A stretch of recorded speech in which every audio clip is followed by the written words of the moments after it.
everybody, I'm Jerry Paul and I'm an indie author and welcome back to my channel. Today I want to talk to you about imposter syndrome. This is something that every writer has experienced at some point and I thought it was high time that I talked about it here. So what is imposter syndrome? It's the feeling that you're faking and or about to get caught out as an imposter in the field you're in this case as an author. So what are my tips when it happens? Number 1. Take a breath. It can sometimes come on so quickly that it feels like a punch to the gut. So if you can, give yourself a moment and let you absorb that blow. Take a breath and think about the moment and what caused this feeling of being an imposter. For me, it can be something as like a bad review or just a moment of self-doubt. It can take me time to pinpoint what about the situation that caused the influx of imposter syndrome. And a lot of the time, because of my own anxiety issues, I can't trust my own perspective. Which brings me to number 2, get some outside advice.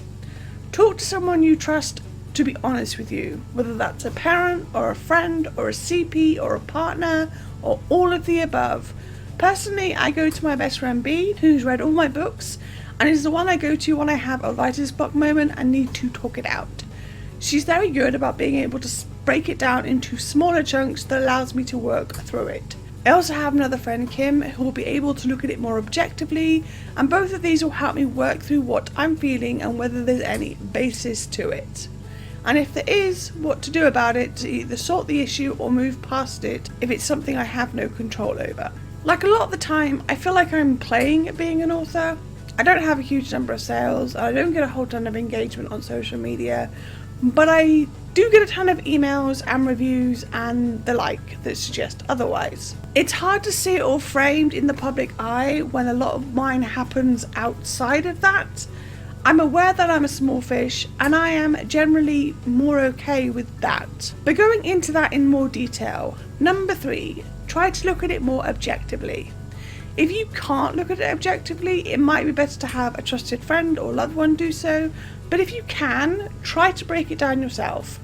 A lot of the time, my feeling of not really being an author is that thought that someone's going to see through me as a fraud because of the reasons I just went over. But I can look at it in a way where I know that my reviews and emails speak for themselves. I can prove it to myself, but not to an outside source, and that's the point. No one is out there saying that I'm not being an author or that I'm an imposter. That's the crux of the issue. No one is actually calling me out. My brain just thinks they are. So I need to present the facts to myself. After all, if anyone outside of me wants to do so, they can see I have books for sale, that I have an online presence, that I am an author. It's about validating for myself because of my own issues. And leading on to something I find works. Number 4, save random praise. I can't take credit for this idea. It's one I heard from Jenna Moresi as something she did for the days when she was feeling low. I started to do it back when I first got published in 2005, but it wasn't something that I kept in one place. It's only when I saw her video, or one of the many, talking about it that I decided to make a random praise folder.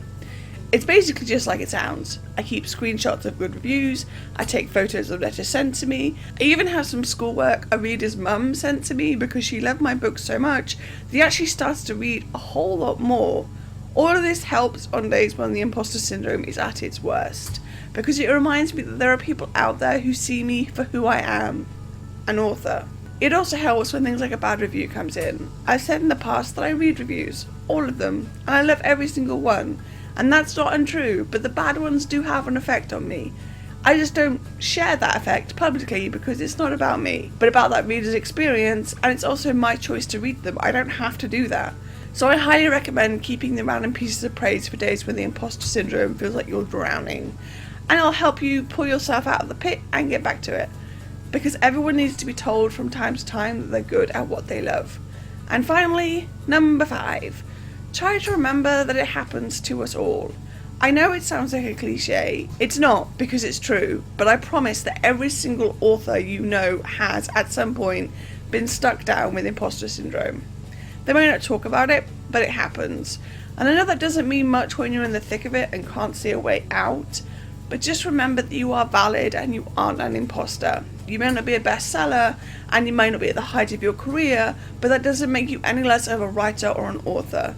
It takes as long as it takes, and that's okay. You'll get there. Just keep going. Random praise has really helped me on days when I've really been struck with imposter syndrome. It's really helped me on days when I've really found no other way to move forward but to look at what I've done.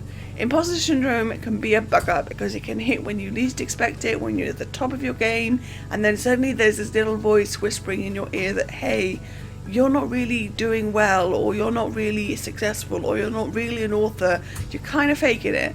And it's hard to deal with. And I wish I could say that it gets better after almost 14 years, but it doesn't. It's still there. It happens less and less, but it does still happen. So how do you deal with imposter syndrome? Do you keep bits of random praise? Do you have other tips to do so?